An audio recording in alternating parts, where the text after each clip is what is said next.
The truth is, Bitcoin is no longer what it used to be. Today's guest needs no introduction. It's your boy, Luke Belmar. How many billions of views did you say it got? 2023, 1.35 billion views, 9 million followers across all channels, third fastest growing creator on the entrepreneurial side of all time. Top 5 coins to get into. Let's get right into it. I've never revealed this on camera before, but I guess it's time. What's yours? Bro, those are some good questions. Making money online is not just an opportunity, it's the single greatest opportunity in human history. If you have a business and you're not on Google, what are you doing? Seneca famously said, only the educated are free. Any person that wants to be a master must be willing to be a fool at first. We had the meetup. There was 1,600 people that showed up. 1,600 people in Dubai. I live on the other side of the world. I live in the Caribbean. You obviously did the launch of Capital Club. Approximately how much money did you make from it? This is, you see, Luke, he knows how to play with algorithms, man. This is how he's gotten that 1 billion views. All right, let's get into it. Welcome back to the show, and thank you for returning back to the channel, the podcast where we discuss business, self-improvement, and happiness.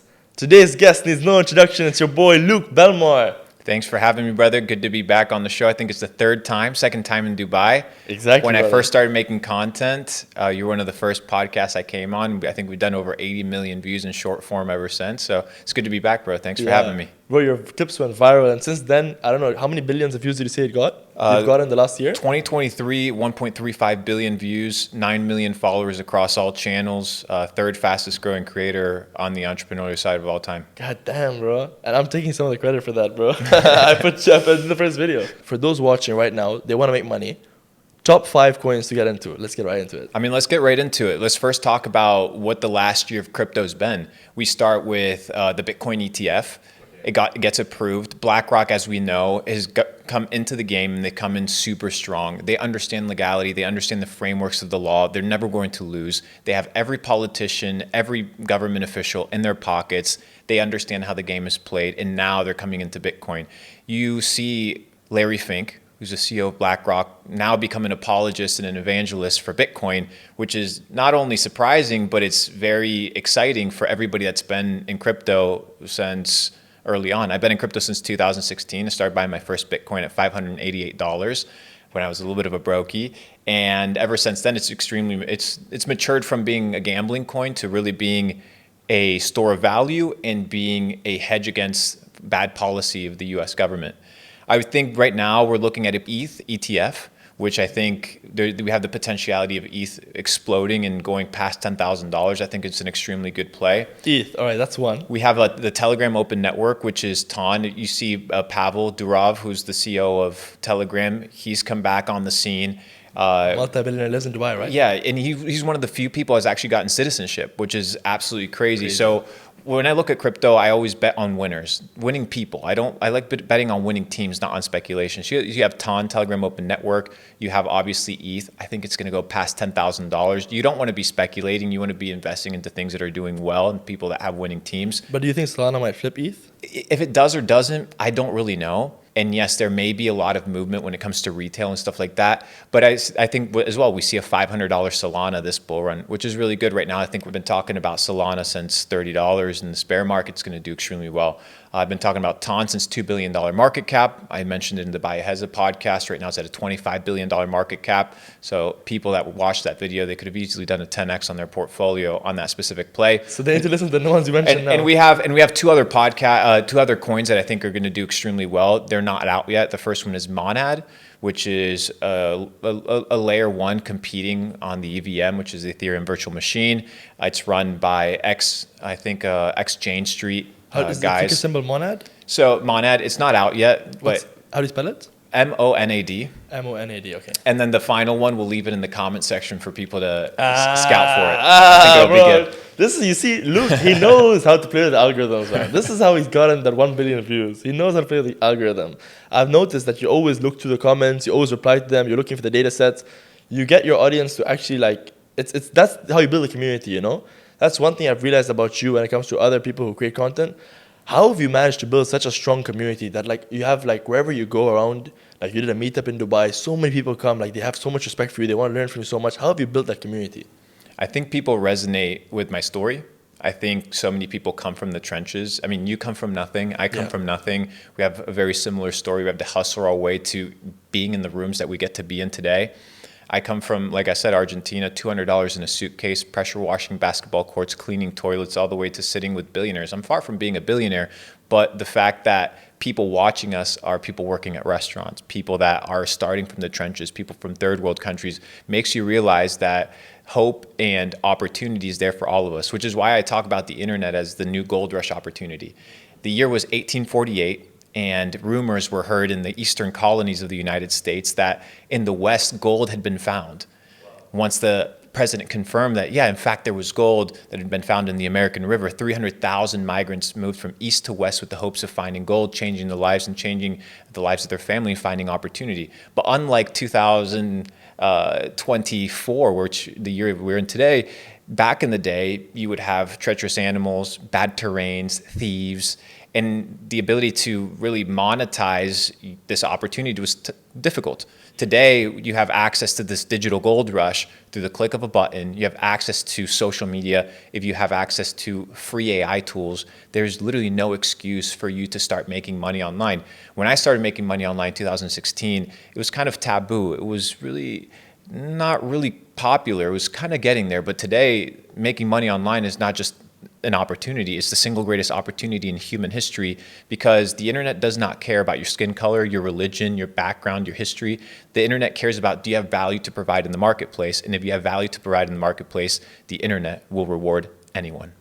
Having said that, because my question was originally about community, and that's an interesting point that you brought up, it's completely true. However, on the same side, most of the creators, they talk about making money online, and they talk about, let's say, drop shipping or e-commerce. But what happens a lot of the time, I see comments as well, because I read with the comments, and I'm trying to be as a commentator or like as a fan watching from the outside. I would ask you, Luke, is the best way to make money right now to make content, build personal brand, and then like kind of like try to sell stuff off that? Or is it better to like focus on drop shipping or crypto or, you know? Yeah, it depends. So back to the original question is why is it that I've been able to build a massive community? It's because people resonate with the message. They resonate with the message of going from nothing and being able to build something. And people watch you online, so naturally you're going to look for answers on the internet, just like I did. I think today there's massive levels of opportunity. The first one is the crypto space. I think the crypto space is a massive asymmetrical bet over the next couple of years. You see hundreds of projects emerge every single month, but they lack marketing. They lack understanding of social media. I mean, you run a massive agency with hundreds and hundreds of influencers inside of your network. Anybody can just call you, and a couple calls that you make, you can give them access to the best in the world.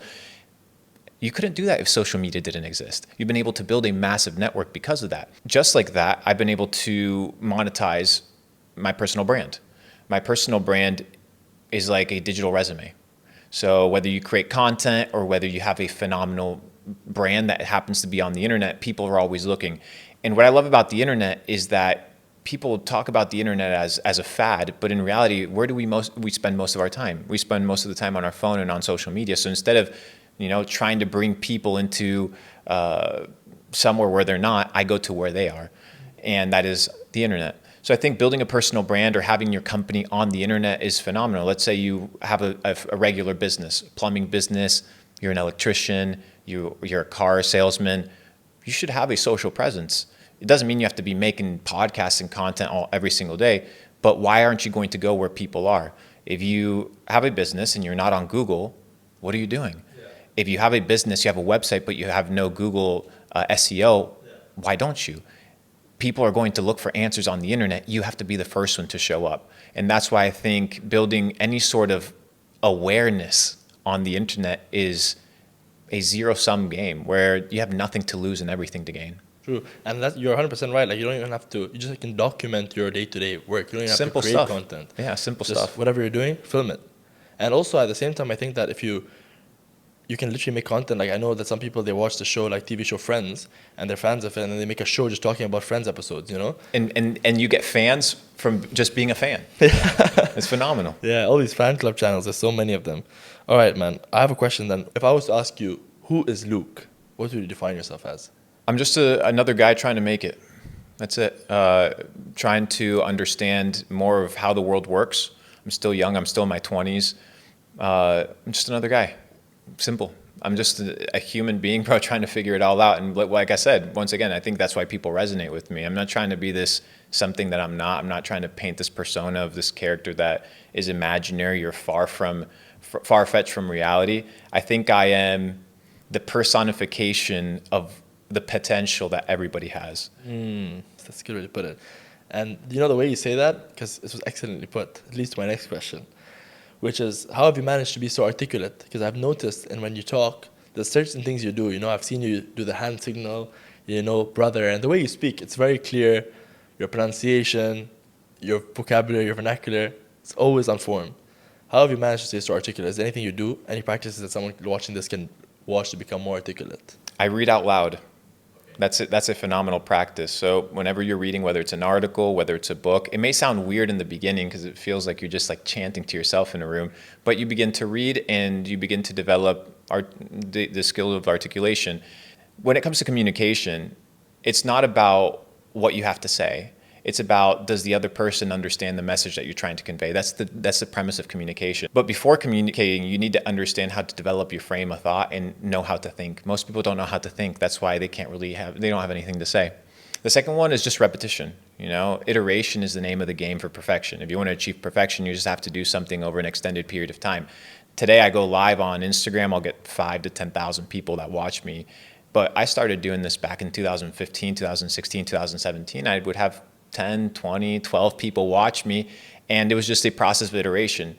But just because you're not good at something doesn't mean you can't be good at something.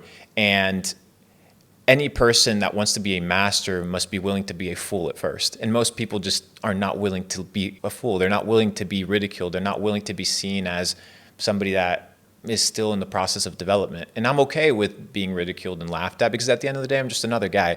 We just end up dying. We end up in the grave. So who really cares what somebody else has to say? But your ability to communicate, your ability to express yourself accurately and with precision is one of the most important and powerful skills in the world, because it leads to your ability to network, your ability to build relationships, and your ability to sell, which is the foundation to building any sort of amazing business. Do you also watch yourself? Let's say, for example, you spoke at a point. Do you ever like watch back yourself talking to see how it was? Absolutely. Sometimes I watch my videos and I'm like, bro, why did I say that? Why did I say it this way? And the internet is ruthless at times, you know? You'll make content, you'll make videos, and the internet rips you apart. So I saw one of that. The internet is a great mirror for self-improvement. And at the end of the day, I'm a big advocate for freedom of speech. So I always welcome the criticism. I always welcome people commenting. At the end of the day, it's mostly out of a good place or out of a neutral place. So I don't really take it too heavy. Take it lighthearted, but I use it as a mirror for self-improvement. All right. You talked a lot about books. What would be your favorite book? I have two that I would recommend on a daily basis that people read. One is the book of Proverbs, which is written by King Solomon. It's 31 chapters. You read one chapter a day. It has a couple verses.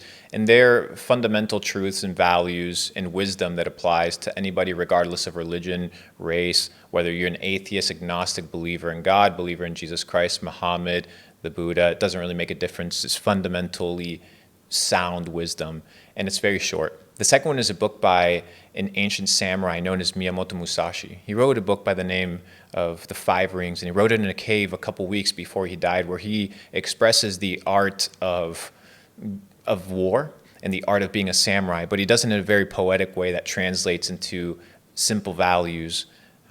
One of them, I tweeted about it today, says the journey of 1,000 miles begins with the first step. Yeah. And that's where it comes from. And that quote basically is the concept of, if you want to go far, you need to be able to get started.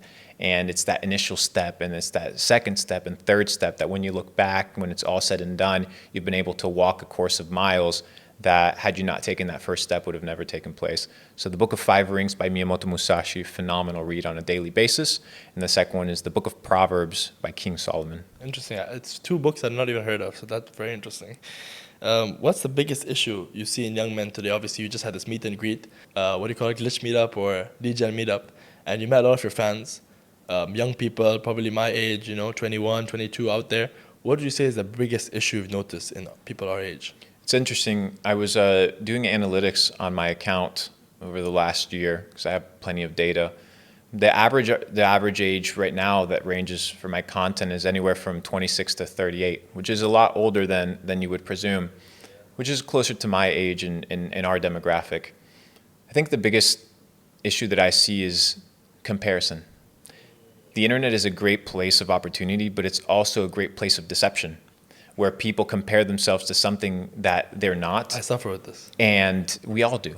And they begin to compare themselves. And comparison is the killer of joy. It's the thief of joy, because you're no longer present. You want to be what somebody else is. And you imagine an elusive reality of what somebody else is experiencing. And you think that that other person has all the answers, when in fact, they probably don't. Just because somebody lives in a lavish big home or drives a Bentley or has a phenomenal watch on their wrist doesn't mean they have life figured out. Maybe they have a couple assets, maybe they have money, but if money is all you have, then you don't have much. And I think that social media has done a terrible job at making people realize that this material thing that we live in, this material possessions that we can acquire, is the end all of happiness, and that you're supposed to have a Lamborghini when you're 18 or 19, and if you're not, you're a loser. I was listening to an interview that Pavel Durov from Telegram did recently. He said, I've never bought a supercar, I don't have super yachts, I live in Airbnbs, I just want freedom. And I'm like, okay, this guy that's a multi-billionaire, been buying Bitcoin over the last 10 years, understands the fundamental premise of I don't want things to own me, right? I want to own things, I don't want these things to own me, so understands how to manage his materialistic desires.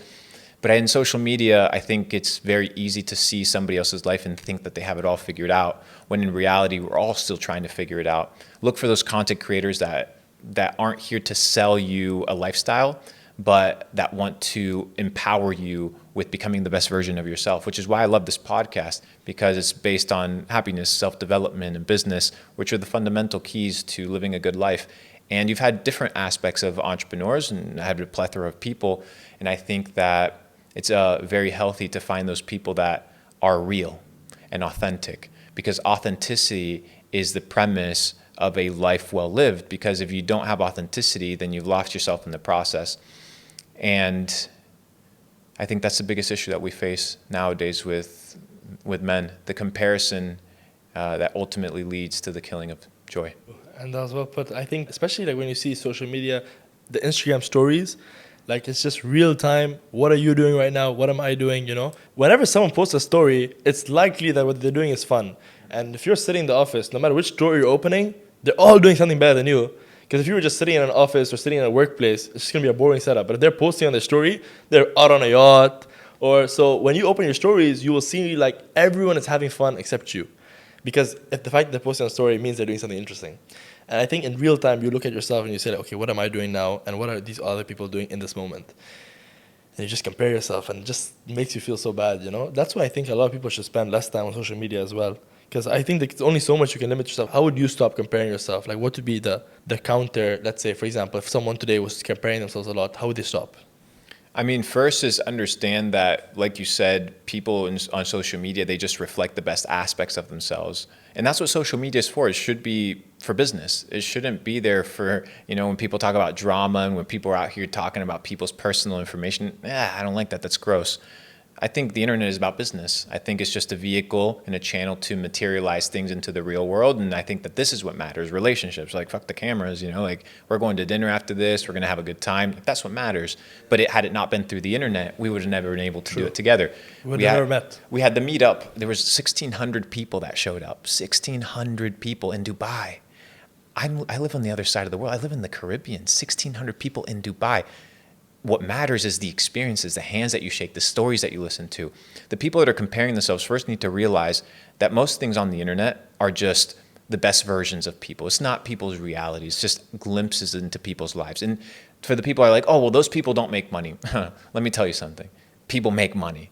Don't get that mistaken. People make a lot of money on the internet. And people flaunt a lot of their wealth on the internet, but it's not the end all and be all of their lives. The second part is, why do you use social media? Are you a consumer or are you a producer? I use the internet to make money.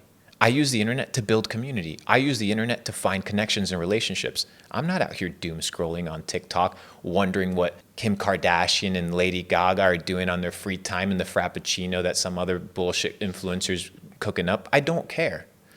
I'm using it as a producer. And I think the people that use social media as a consumer are the ones that end up being very, very unhappy. I noticed the watch you're wearing right now, Richard Mille. I just noticed it. Did you buy this recently? Picked it up in Dubai, tax-free place to pick up some Just luxury this trip? pieces. Yeah, just bought it from a watch dealer named Aladdin, very good buddy of mine. So Oh, nice. just picked it up. Nice little Congratulations. 67-2 Qatar edition in honor of Messi, because he won the World Cup in Qatar. So shout out to my boy, the GOAT. Your Argentinian brother. Yes. I remember The last time you came here, you were telling me like I want you wanted a blue watch, I think, because of Lionel Messi. But it's nice you got a watch that has some connection to. That was the mindset behind it, and I filmed it. I was filming a vlog with Arab, and I was telling Arab, actually, you know how he's doing you had him on the pod, how he's doing all this extreme of gangsters and mobsters and mafia and all the crazy stuff in the world, whether it's Haiti, Mexico, Sicarios. And I was like, maybe you should show people the other extreme of reality, which is the underground wealth, the crazy rich Asians, the stuff that people don't see. It might be a good switch for the channel. Well, he told me the same thing. He told me he wants to film this. He told me it was your idea. So I took him to a house that had like 13 Rolls Royces. Crazy. And like 25 Richard Milles. And he was like, bro, this kid, like it was just some kid from India. So that was insane. I have a question for you. It's a bit of a deep one. Would you rather be broke but very happy? Or would you rather be rich but only slightly happy? Rich but slightly happy, because happiness is not something that I'm chasing. I think happiness is just an emotion. I think that the people that choose to chase happiness will always end up disappointed, because life is about experiencing a wide range of emotions. I'm not here to just be happy all the time, and people that assume that life is about being happy all the time, or that they're only going to work when they feel like working, or they're only going to, push towards their dreams when they feel like it, when they have a good mood, are the people that end up failing and end up very, very unhappy. Yeah. Because you can't necessarily, what happens today if your mother dies? Yeah. What, you're going to be happy for the next week? No, you're going to be devastated. You're going to be extremely sad. You can't be pursuing happiness. What you need to be pursuing is the best version of yourself. And the best version of yourself is a person that pursues experiences in a wide range of emotions, which is everything that life has to offer. Anybody that tells you that life is about happiness is lying to you. Yeah. Because it's not about happiness. Life is about experiencing the fullness of life. And why would you neglect yourself? If you're only here one time on planet Earth, why would you neglect yourself from every potential experience that life has to offer you? True. Yeah, like for example, sometimes some of the most creative works that artists have done throughout the world, be it like musicians or actual painters, is when they're sad, So would it not be for those negative emotions, we wouldn't have all that art around us. Absolutely. What is one thing that immediately gets on your nerves? Like as soon as you see it, it immediately gets on your nerves. I wish more people were more gentle with themselves and more forgiving. You don't have a lot of people in life that are going to come and fight for you. It bothers me to my core when I see people just be negative on themselves, be hard on themselves, not be a fan of themselves. And I get it, like you understand the imperfections of your own life. But if you're not a fan of yourself, nobody's going to be a fan of you. If you don't fight for yourself, nobody's going to fight for you. It really bothers me, the victim mentality that people have regarding themselves. And if you can escape that victim mentality, you can tap into the opposite side, which is hope. And it's understanding that you can become an extremely better person. And I say this often, especially when it comes to parents. So many people talk about their parents and they say how bad of a job their parents did. But like they didn't know any better, they're just getting started. They have imperfections. And just like that, one day you'll be a father, and hopefully you're not hard on yourself on what it means to be a father. You're just figuring it out. And I think that bothers me to my core is when people are not forgiving with their own mistakes, because we're all just learning in the process.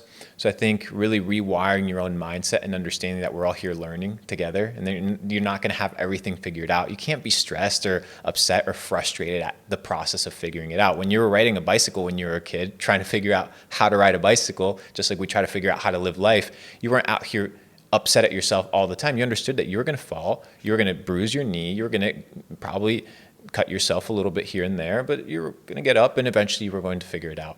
And I think if people did that with life, they would be in a situation whereby they would be less hard on themselves and more graceful and forgiving. Nice. Yeah, I mean, just dust your knees a little bit and get up. The thing about you said about parents is completely true. I remember watching this clip recently. Maybe the editor can put it up, but like it was a video of just like a mom bowling. Okay, so she was just going for bowling and she was just bowling a ball, and the ball went completely in the gutter. And the point of the video was basically that the caption was, "Be nice to your mom. It's her first time living as well." And sometimes we look at our parents and we expect them to have everything figured out. Like they should know how to do everything. They should be able to take care of everything. They should know all the future consequences. They should know, like something goes wrong in our lives and we want to blame them for it, you know? But it's their first time living and they don't know. Having said that, the point you make about going hard on yourself, sometimes I notice that when I go hard on myself, it can tend to bring the best out of me.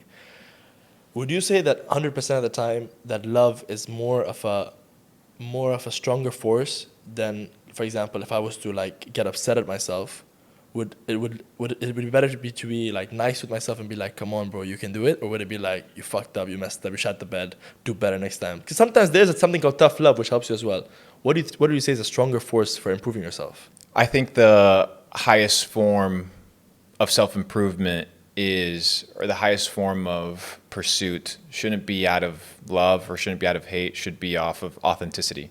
I was talking with one of my buddies, Gary Breck, a popular biohacker, and he was researching a study that had taken place about 15 to 20 years called SPAIN, which is the scale of positive and negative emotion, whereby they put patients into a room, prompted them with different actions, and evaluated their vibrational frequency based off of different behaviors and different moods and different emotions that they were evoking. And they realized that the highest form of vibrational frequency that somebody could tap into wasn't the vibrational frequency of love, which is what we assume was the highest form of vibrational frequency, but it was the vibrational frequency of authenticity, being the truest version of yourself.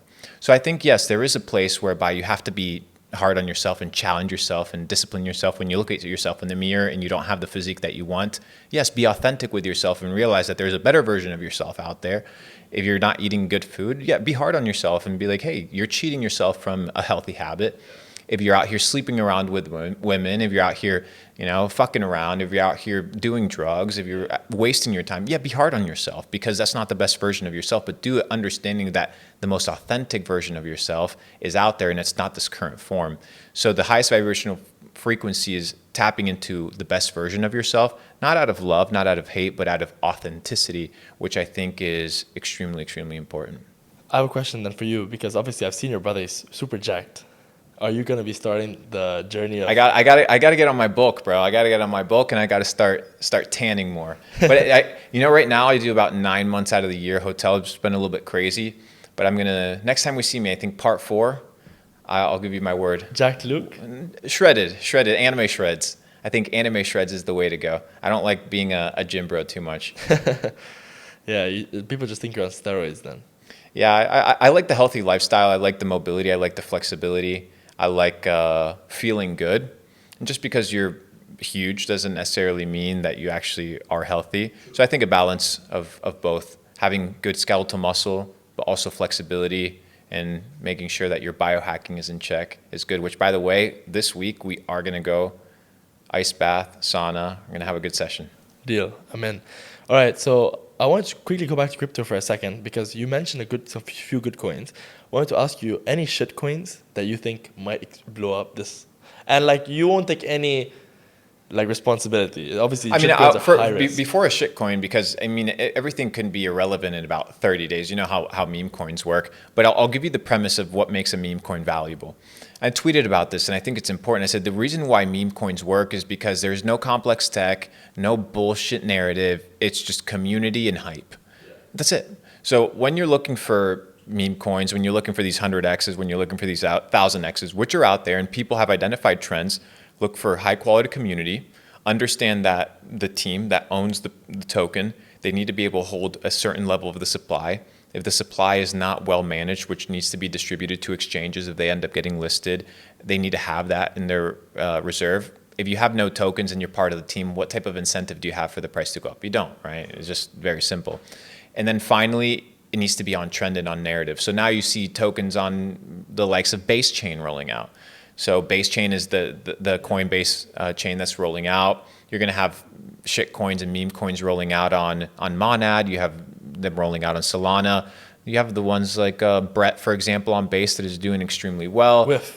whiff on Solana, just all over the place. But like I said, look for something that has diversified supply where the team holds a certain level of supply that then they can distribute to exchanges, and they need to be on hype and on trend. But like everything else, meme coins just have a cycle within the bull run. And after that's said and done, it'll rotate to other things, whether it's AI, whether it's GameFi, whether it's whatever it may be. There's always a cycle within its narrative. So right now we're on the meme coin cycle, then we're on the game phase. And dude, I've sat down with sheiks, bro. I've sat down with super successful people, and they asked me the same question. They talked to me about meme coins. So there's something about a meme coin nature and meme coin culture that just the internet resonates with extremely well. Yeah, you're right. There's no bullshit. We're not telling you we're gonna change the future. They're not telling us they're gonna change the future. Yeah. We're gonna build some crazy technology. Listen, it's a picture of a cat. You like it or you don't like it. You know what I mean? That's it. Price go up, price go down. Yeah, it's the simplest form of gamble, Yeah. right? It's the simplest form of Hey, gambling. it's not gambling, bro. It's not straight investing. It's blue chip investing, bro. Bro. Warren Buffett approved. Technical analysis, bro. The chart, head, shoulders, we're going to the moon. You know what I mean? But I guess then the question would be your portfolio, how does it look like right now? Let's say percentage-wise. Right now, I'm very big on ETH. So very ETH big. is how much percent? Roughly. 25%. 25% ETH? Probably 25% meme coins. Okay. I got my degeneracy as well. I'm probably about 25% AI coins. Not all of them are going to play out. AI coins. What are some good AI coins? I'm not going to mention AI coins specifically because I don't know how they're going to perform. A lot of them are what we call vaporware, right? They talk about the tech, but once again, we're running on the coattails and off of the success of NVIDIA. So off of that, crazy. The narrative is playing off. And then the other ones are diversified in different DeFi projects and people that are companies or projects that are actually building, the likes of Jupiter. I think I have about $5 million of Jupiter at 60 cents. 60 cents. It's at $1.20 right now. Wow. It's doing well. So these are like real projects with real communities. And yeah, it's pretty good. Pretty good portfolio setup. Nice. All right, let's move away from crypto then for a little bit. What's a day in your life look like for you right now in this moment? Dude, day in the life right now, a lot of traveling, a lot of meetings. Let's say when you're situated. What So, time are you getting up? You told me you do some meditation. I do some meditation. Now I started to get into Mike Chang. Do you remember Mike Chang back in the day? Six-pack shortcuts that you would see him on YouTube. The 10-minute videos. He moved to Bali and he started something called Flow 60, which is like mobility and flow. In the morning, very simple routine. Go out, do some grounding, go to the pull-up bar, do some stretching, do some pull-ups, and then first thing in the morning by 9 a.m., get on calls with teams. Inside Capital Club, I'm not the CEO. People may not know that, but I have a business partner named Steve Tan. OG e-commerce guy since 2006, been selling on eBay before e-commerce was popular. So I just focus on creating content, focus on pushing the narrative forward on social media. And that's pretty much what my day looks like. It's pretty standard, like a normal person, you'd be surprised. It's very much taking meetings, aligning the team's mission, vision, and values towards Capital Club, making investment decisions, closing deals. But that's about 3-4 months out of the year. I do a lot of traveling, probably 7 to 8 months out of the year. I like to be moving around the world. Work or leisure? Work or leisure, the traveling? Both. Work. Everything's work. Everything's work. There's no day off when it comes to business. But work is play for you. Yeah, I mean, you can get to the place where you can position yourself if you have the right team and if you have the right people, and you got to pay them well. Yeah. All right, you talk about the right team. Someone's out there trying to create a business. They want to hire someone. How do you create the right team? What do you look for in people? I noticed that you always have the same people around you. Your team stays pretty much the same. How do you find good employees? There's 2 ingredients. The first one is loyalty. Loyalty that cannot be bought, that cannot be sold. Whether it's the relationship that I've been in for 10 years, whether it's the people that work on my core team, there are people that I've known for an extended period of time that have proven their loyalty to me. And I reward loyalty, and most of them have become millionaires. They're doing extremely well. The second one is longevity. Are you willing to go far? Because when you're in a relationship, whether it's with a person or whether it's with a business partner or whether it's with employees, you're allocating and investing resources, time, energy, and attention towards this relationship. So you need to make sure that, is this person here for the long run, or is this person here just because they want something out of me? And if that is clear, that's fine. Go hire a contractor, go get somebody that is willing to be involved with you short term, then there's nothing wrong with that. But when it comes to your core team, when it comes to your business partners, when it comes to the people that are really close in your organization, there's 2 questions that need to be answered. Are they loyal? And are they willing to go the distance? Because in a startup culture, dude, it gets tough. As much as Silicon Valley's painted startup culture as this beautiful everything is good. There's always money being printed. It's not like that. It's because The startup culture, funding. yeah. Well, even then, the startup culture is very difficult because you need to find product market fit. Many times you're not going to find it. Two, you're burning cash trying to figure out how to attract clients or how to retain clients or how to find traction. Three is there's a lot of money that gets involved in product development, whether it's software, info products, e-commerce. It's really, really intense. Then what happens when you start losing money? What happens when the bank account starts getting strained? As much as I've been able to make millions of dollars in days, I've also lost millions of dollars in days. And that's just Really? yeah, of course. Absolutely. It's Like just on what? well, investing. Investing. But once again, Luna? I made money with Luna. For example, my overhead right now with Capital Club is about $450,000 a month. Wow. Right? So that means I need to be the business needs to be generating over $10,000 every single day just to be able to break even, right? That's a lot of stress on your shoulder. Exactly. You have over 100 families that you need to feed. There's a big responsibility. So the people that you're involved with, are they willing to go the distance, the hard times, the difficult times? And are they loyal to the cause, the mission, the vision, and the values? And are they loyal to you as a founder? Are they loyal to you as a leader? And if you can answer those two questions, then the person, and obviously they have to be good. You don't want to be carrying a loser with you that has no skills because they're going to hold you down. So if they're good at their job, if they do, you can always teach skills, but you can't teach loyalty and you can't teach patience. These are two things that are transcendental. But if those two areas are covered, then you can work with people and build a phenomenal team. I don't think a lot of people mention longevity. When you ask them how to find good employees, they don't mention longevity. They say like, hardworking, they say smart. You may think like, for example, the most common things, but longevity is a good one because it doesn't matter how hardworking or how focused or how much someone's willing to put in the beginning. If they're not going to stay the whole time, after all the time you spend teaching them the skills or like you finally build something good and then they leave, then what's the point, And you don't necessarily need the smartest people in the room. Because you can build, as the founder, as the operational manager, you can build the systems, processes, and procedures that allow people not to think, right? And with AI being introduced, a lot of this thinking is going to be automated. You just need people that are willing to go the distance with you. Yeah, true. With AI is changing the game. You mentioned earlier when you said how to develop some of your flaws about how you're using love or we spoke about it. What are some of your flaws or weaknesses as Luke Belmar? We'll talk about your weaknesses and then we'll talk about your strengths. My biggest weakness is I'm reactive. Okay. So as somebody that likes to create things out of spontaneity, being reactive is, I think, both a strength and a weakness. I think being proactive is the best way to run a business when you're able to foresee situations, problems, and plan and prepare accordingly. That's why I have a CEO. That's why I have an operational team that does that on my behalf. But my biggest weakness is my reactiveness. And I think it's not necessarily a bad thing, but it's definitely something that needs to be harnessed and needs to be managed effectively. Because if you're reactive with your emotions, if you're reactive with how you talk to people, it can cost you more than you can imagine. It's like saying something out of anger, right? And then you sit back a couple of minutes later and you're like, I shouldn't have said that. Or I could have just waited till the next morning, or I could have just slept on that, and then tomorrow probably wouldn't have bothered me. So reactiveness is something that I think I'm working on, but I will get better on it. On that same note, reactiveness is also a superpower because it allows you to pivot extremely quickly.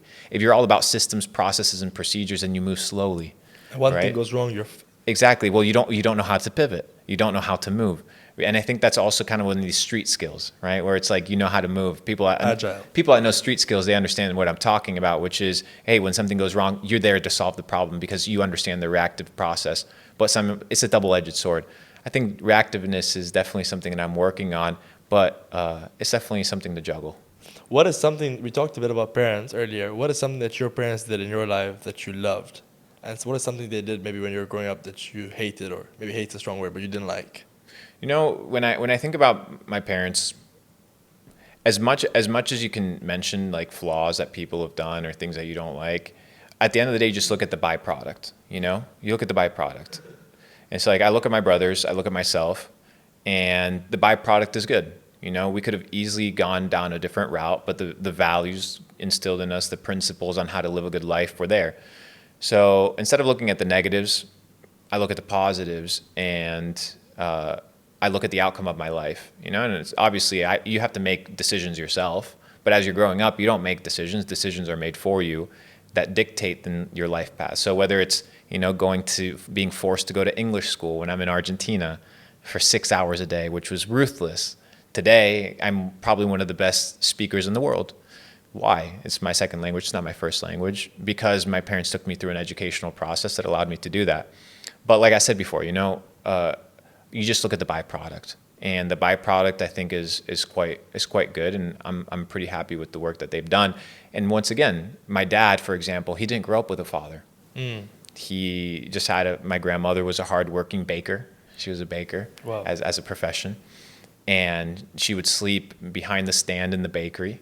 And just in the morning, she would wake up and she would make the bread, and my dad would help. But my dad never had a role model what it meant to be a father, but he became a good one, right? Through iteration, three dudes, right? My older brother, my younger brother, myself, and through consistency. And once again, you look at the byproduct, which is us, and it's a result of his good teachings. But like I said, and like you said, you can't pin it on somebody else, right? If they weren't able to master parenthood well, because it's their first time being a parent. True. So no cons about them. Absolutely love them. Phenomenal people. And they did well. You mentioned you had a younger brother? Yeah, Josh. Josh.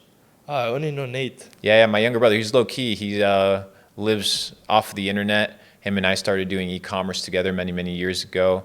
Made millions of dollars in e-commerce together. He's pretty low key. Oh, nice. He doesn't come to the events and stuff like that? Nah, he does his own thing, chilling. Your Lives off of the internet.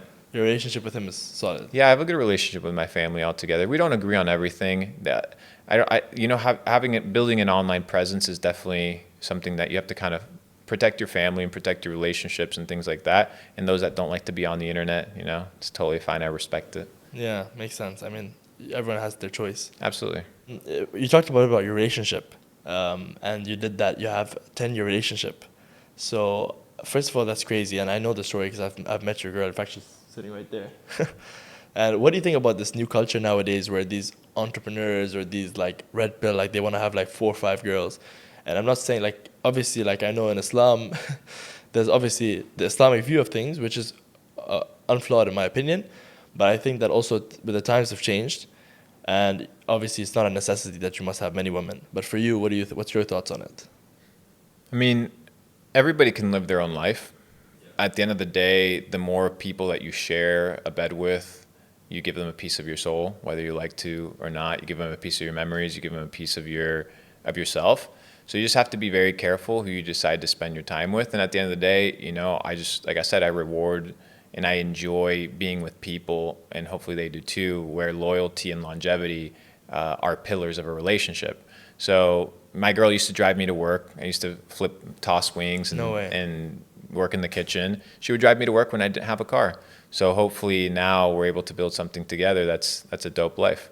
And it would make no sense whatsoever, and it wouldn't be very good of me to neglect all of that sacrifice that's been done. So we're building dope stuff together. At the end of the day, relationships matter more than anything.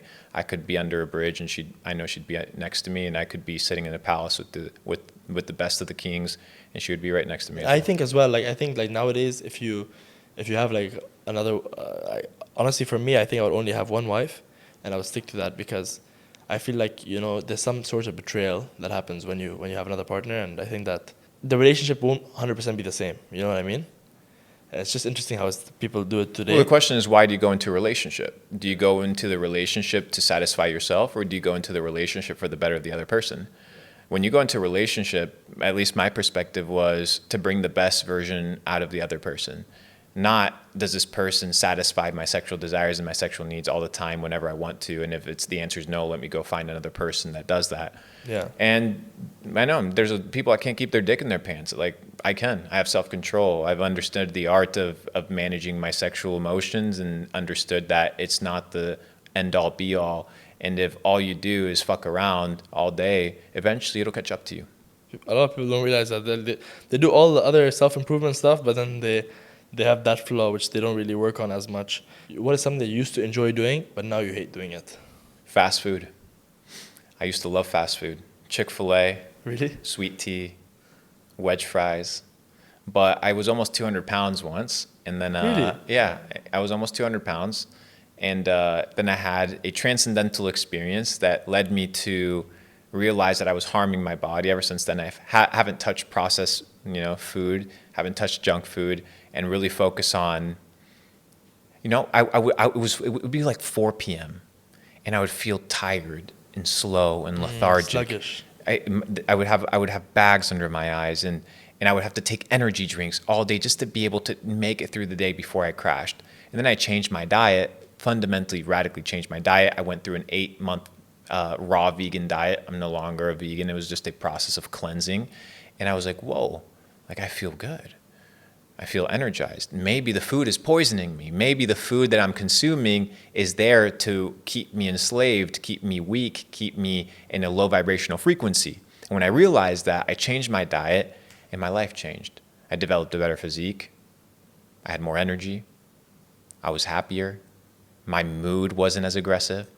And that's something that I used to enjoy, but I used to think that it was something that was neutral and, oh, let me just enjoy it. Let me just go eat some McDonald's. Let me go eat some Burger King. Let me go to the grocery store at 12 p.m. at night or at the gas station and let me go buy all this junk food and this candy. And then when I stopped doing it, I realized that I had cravings for it.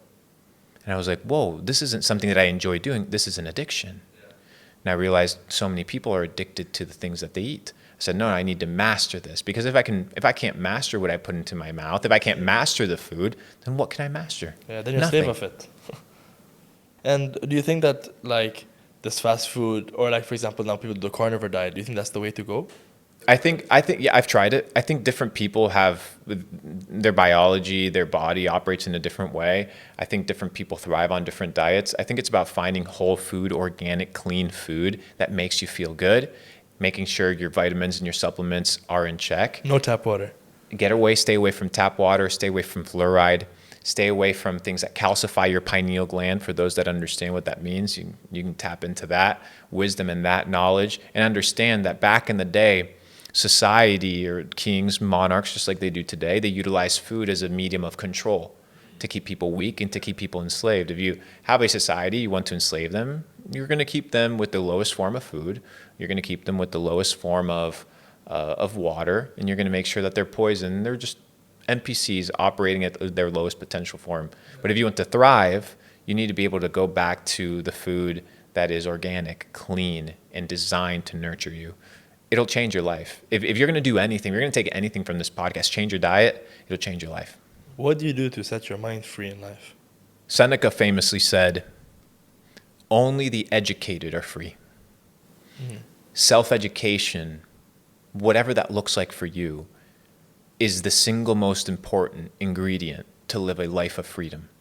Whether you travel the world and get educated through different cultures or experience different realities, whether it's reading books, whether it's finding mentors, whether it's finding communities, the educated are the only ones that are free. I've always found that the most uneducated people are the ones that never have answers or never have hope as to how to proceed in life. And then I realized that those are also the laziest people, because education and self-education is different than being indoctrinated in the school system. People think that that's education. That's not. That's indoctrination, because you're not told how to think. You're told what to think. And if you want to be free, you need to develop the ability to think. And to think freely, you must be educated. Learn the patterns of thinking, learn logic, learn public speaking, learn history, the real history, learn mathematics, learn arithmetic, and develop the fundamental skills that are going to help you and elevate you to become a free individual in society. So once again, what makes you free, what frees your mind, is self-education at its purest and highest form. Yeah, true. I mean, based off of the words of Seneca, at least. I mean, that was very macro. I was thinking like more like in day-to-day life. Like let's say you had a hard day and your mind was like very preoccupied. What can you do to free it? And how do you feel about like narcotics that do that kind of stuff and stuff like that? I mean, I don't do any drugs. I don't do any of these like sleeping pills. I don't do any of these ADHD pills. I think nature has a natural remedy for everything that Big Pharma has to offer you. I think Big Pharma has figured out a way to monetize chemicals, but I think nature has a really good way to do it. I think a really good thing that people should practice, not on a daily basis, but on a regular basis, is cold plunge. Cold plunge releases cortisol, which is your stress hormone, and you can only produce X amount of this hormone every single day. Once you've depleted that, you're able to navigate the day with a lot more of a stoic mindset. The second one is detoxing, whether you do some grounding, whether you go out in the sun, sweat a little bit, whether you exercise. I found that moving your body, mobility, and taking just care of your basic biology impacts your mood, impacts your mind a lot more than you think. If you're feeling depressed, go to the gym. Yeah. If you're feeling anxious, go exercise, go do something difficult with your body, and you're going to feel this rush. You're going to feel really, really good. You're going to feel this natural high that comes from stimulating your body. I found that usually the people that are depressed that could avoid, depression, I understand certain levels of clinical depression and things of that nature, they don't exercise. They're under fluorescent lights all day. They're under high stress environments. They're living in closed environments with a ton of people, access to a lot of radiation, a lot of noise pollution, a lot of sound pollution, a lot of air pollution. You need to be able to cleanse your vessel, cleanse your environment, and it'll impact the inside, impact your mind in a very big way. It all connects. Your spirit, your spirituality connects to your mindset connects to your physique connects to your spirit. It's all in symbiosis. It all works together. If you neglect one thing, you will definitely feel the impact on the other areas of life. Nice. That was well put. I think that's some good advice for people watching out there. Another question, which is a bit slightly different, getting a bit more deep and philosophical. Do you believe in fate? Like it's written down at some point, like the day you'll die, etc., etc. Do you think that things are written down, that there's fate? I mean, if we talk about the concept of God, and we talk about God as an all-knowing being, then for God per se does know the outcome of all things, and all things are predetermined before anything has been ever created. Exactly. But that doesn't mean that we do, right? Yeah. So at a personal level, I think that we are the captains of our ship. We are the captains of our soul, and that we have decision-making power over our actions. Today, you could choose to go and study or get educated or work on your physique or work on self-development, or you could choose to go party, fuck around, do drugs. That's your choice.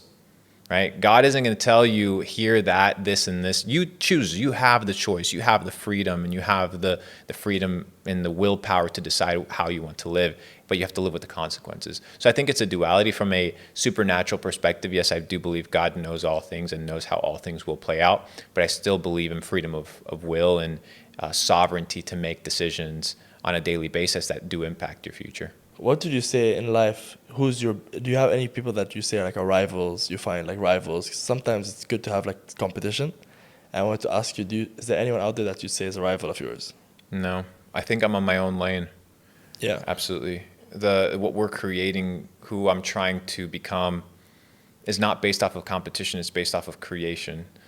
I think the vision that I have for the world, I think the vision that I have for my community, the vision that I have for myself, cannot be matched by anybody, any person. And it really, I think one of the characters in history that inspired me was Leonardo da Vinci.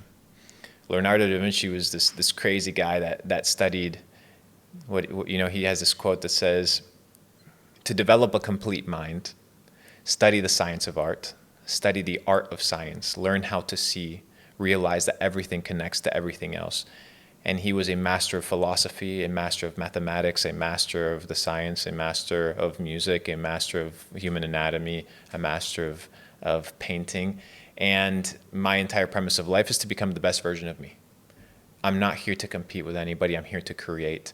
And I think that allows me to operate out of a place of freedom, because I'm never looking at what somebody else is doing. I'm always looking at how can I improve myself.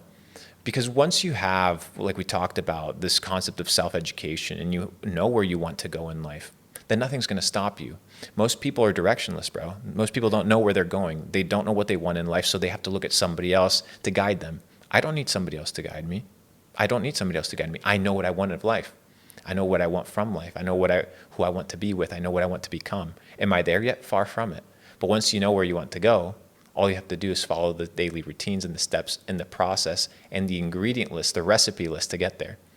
So no competition, only creating. Yeah, but you don't think a certain level of competition can drive you towards that? Absolutely. I mean, yeah, you can look at the rivalry of like a Messi and Cristiano Ronaldo, and you could say, yeah, absolutely. There can be a rivalry for who's the best, but no, I don't think I don't think anybody's in my lane. Nice. What brings you most joy nowadays? I love traveling. Yeah? I love traveling. I love meeting the people in my community. I love seeing lives changed. I love listening to their stories. Today, in fact, I was at a little cafe near the Palm, and it was seven guys from Sri Lanka, and they're like, hey, like we do watch parties whenever a podcast rolls out that you make, and we sit down and we watch it together. And I was like, cool. You know what? Like I used to wait tables like you guys, and I was just like you. I was there. Like I was in the dish pit. I was cleaning the plates and the pans and the forks and the knives, and I was waiting the tables and I was taking the orders. I see myself in you. I believe in you. Like you got this, and that brings a lot of value, and it makes me realize that what we're doing is really, really good, really, really powerful, really, really meaningful. So being able to travel around the world and find fellow glitches, fellow aspiring entrepreneurs in their journey, and being able to listen to their stories, absolutely love it. What would you say is like, obviously you're growing up in that stage from waiting tables. If you could, I guess that was when you were pretty young. If you could speak to the 19-year-old version of yourself, what's one thing you would say? Find a mentor that has been where you want to go. Does that have to be like an online mentor or real life? Any mentor. Could be someone online? Online, in person. Just find somebody that has something that you want or is something that you want to become, and listen to them. You don't have to pay them. You don't have to pay them $1. You don't have to just listen to them. Take their advice. If they have the ability for you to work for them for free, do it. Who's today one of my business partners, Steve Tan. He was initially my mentor in e-commerce. I worked for him for free for a couple months. I just wanted to learn from it. I wanted access to his network. I wanted access to him. But they're not going to pay me. They're not going to pay me. I'm just in the process. They don't need me. I'm in the process of self-development. I'm trying to figure it out. For the people getting started, one is find a mentor. Somebody has gone the path that you want to go and follow them. Two is do not compare yourself to other people that are farther along the journey and assume that you're going to get there overnight. Once again, the killer of joy is comparison. You need to run away from that. And finally, you need to understand that you must be willing to sacrifice who you are today for who you want to become tomorrow. You have to sacrifice who you are today for who you want to become tomorrow. The Bible, there's a verse in the Bible that says, when I became a man, I put away childish things. You can't become the best version of yourself unless you're willing to neglect who you are today. The bad habits, the bad friendships, the bad relationships, the bad ideas, the bad mindset. Because if you want to become a millionaire, if you want to become a person that's successful, if you want to develop a better physique, it will require sacrifice.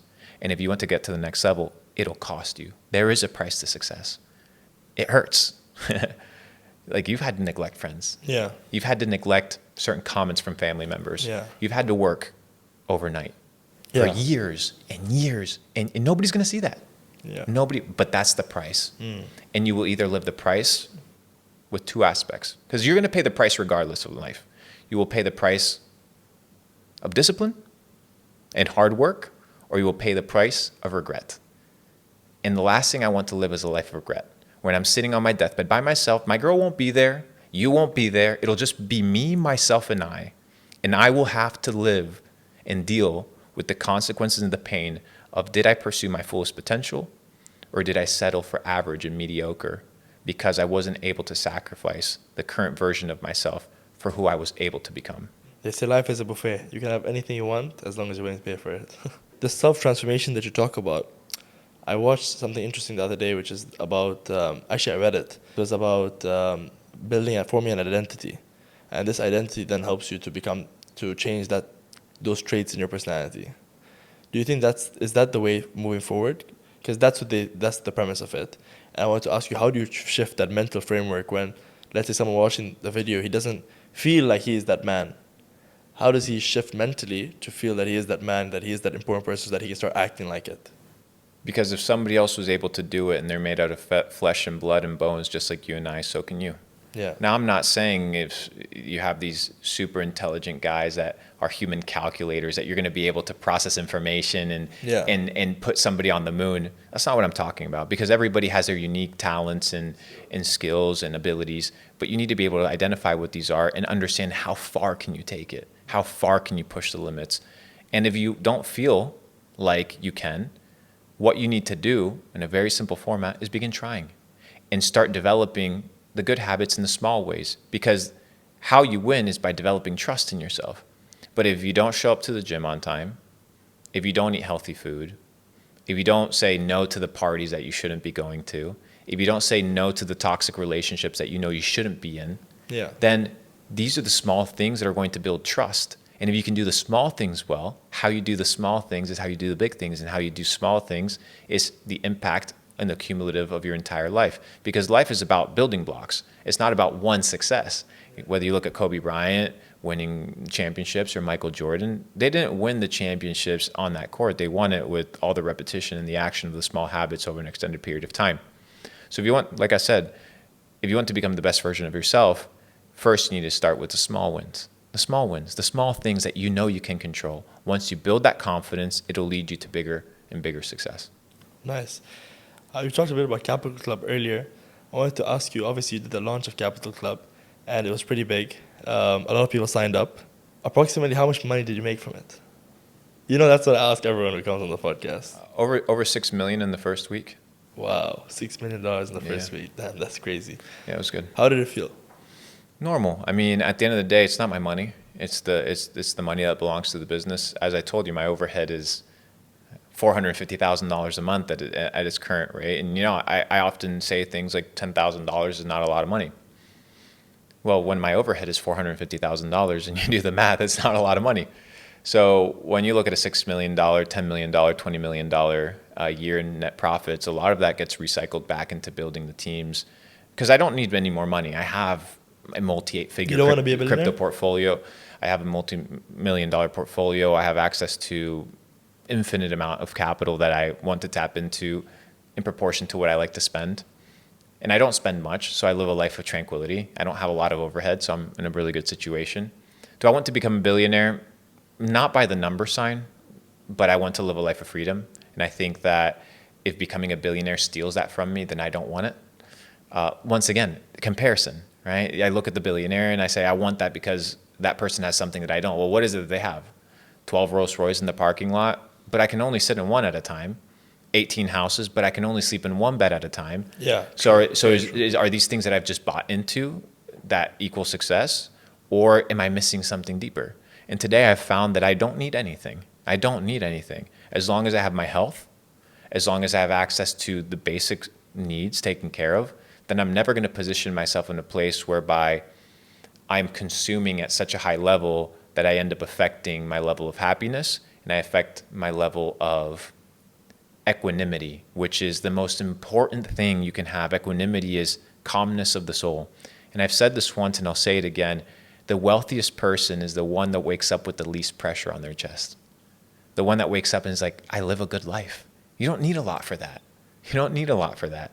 Now, if you spend all day on social media and look at what everybody else has and you assume that that's what you need in order to be successful, then you're going to be mind fucked. Yeah. But like I said, you know, you have a $6 million launch first week, does extremely well, makes Capital Club does $130,000 net profit a day when we're open, currently closed.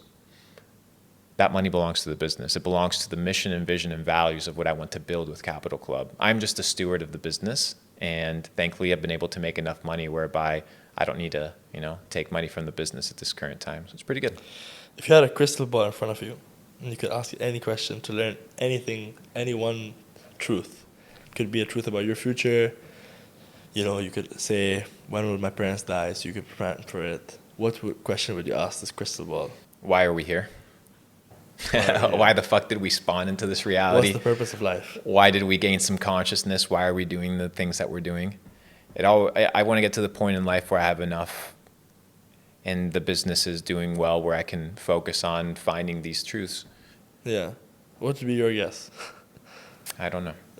I really don't know. But hence why I'm so intrigued to find out. Are you afraid of death? Like, do you feel like you're afraid of it? No, I mean, it's like being afraid of the dark. Yeah. It's kind of like you're afraid of something you don't know. Maybe there's something better after death. Are you ready for it? Yeah. All right. If you could change anything about your life right now, is there anything that you would change? The areas that I'll change are probably get more shredded, 100%. Yeah. I think I definitely gotta level up on the You're on like the a- anime like a shreds. brother. Go back into the biohacking lab with Nate, and then make my endeavors with Capital Club more fruitful. We currently have tens of thousands of members. I would like to have 1 million members inside Capital Club as entrepreneurs that are inside of my network. It'll take me a couple of years to get there, but I definitely see that there's a lot of work to be done. It's my brainchild, and I want to work on it. But yeah, I'm going to get shredded and continue building the biggest entrepreneur network in the world. Currently, we have one of the largest ones, but I'm just getting started. Yeah. So I see you spending time in Dubai. You're loving it. What's stopping you from moving here? There's no incentive for me to move in the sense of taxes.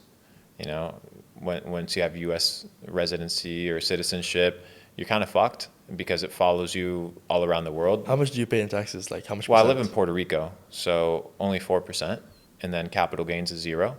So I'm there because I do well in business, and it only makes sense. So if you're a citizen living in another country, you only pay income tax, or what's the? No, you pay income tax, capital gains tax. The U.S. tax follows you anywhere that you go. So how come you're safe from that in Puerto Rico? Puerto Rico is the only exception. Oh really? It's the only exception for Americans. Yeah, it's pretty crazy.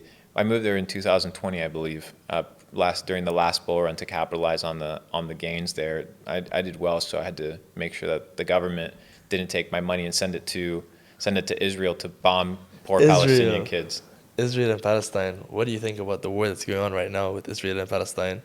Obviously, Iran is also getting involved now. I mean, without going insanely deep into it, anybody that's funding the bombing of children and innocent lives for any reason, and what looks like ethnic cleansing or the destruction of a society is immoral. And anybody that's turning a blind eye to it would have most likely turned a blind eye during World War I and World War II. All these people that are pointing fingers at the people that didn't stop those wars are the ones that are keeping silent now. So once again, I'm not in that part of the world. I can't understand the pain, the suffering. I can't resonate with it. But I don't want my tax dollars going into the war machine. Hence one of the reasons why I moved to one of these tax places, because it's immoral to pay taxes. It's illegal to pay taxes if you actually begin to evaluate it. If you look at the IRS, it's an illegal institution. It should not exist. It was initially put forth during a temporary period, I think during World War I and World War II. It was supposed to be abolished, but obviously the merchants understand very, very well how to keep bad policy around. And yeah, I just don't support it. Therefore, I don't fund it. Fair enough. So basically free Palestine. I mean, yeah, absolutely. That's the first part. And the second part is understanding why this war machine continues to run. And you can look at certain societies and say, this guy's the bad guy, this is the bad guy. You look at a flag and you say, this flag, that's too general. That's a fool's game. The only reason wars exist at the proportion that they do, and the only reason the military-industrial complex is empowered and pushed at the pace that it is because of the US dollar. Fiat is the currency of war. Back in the day, 500,000 years ago, before fiat was introduced into the system, before this idea of central banks, you had monarchs, and monarchs would have their treasury, they would tax their people, but you could only go to war in proportion to the level of your treasury, right? So a monarch would be like, okay, do I want to invest in land? Do I want to keep my wealth? Or do I want to go to war on this guy because I'm about to lose pretty heavy duty? And maybe I lose, and if I do win, well, I only get the scraps of whatever destruction I've left. Today, I can just print dollars, fund any war, whether it's Yemen, whether it's Iraq, Afghanistan. whether it's Afghanistan. And it's not just the U.S. That's the crazy part. It's not just the United States. It's all over the world, happening to multiple places. And that's why I think Bitcoin is hope and freedom to society, because it keeps people away from the potential illusion of the U.S. dollar. And got to start waking up to reality. All right, guys. Thank you so much for watching this video. We're going to leave it at that. Subscribe if you're new to the channel. Leave a comment. We're going to be reading the comments. You have to reply to some data sets. Hashtag undeniable if you want to become an undeniable version of yourself, best version of yourself, and if you think 2024 is best year yet. Thanks. Thanks for coming, brother. It's been a pleasure. Thanks for having me. Check out Luke. All his socials will be down below. Check out Capital Club if you want to learn, if you want to be around aspiring entrepreneurs. Like, subscribe, share the video with a friend. Thank you so much for coming, brother. It's been a pleasure.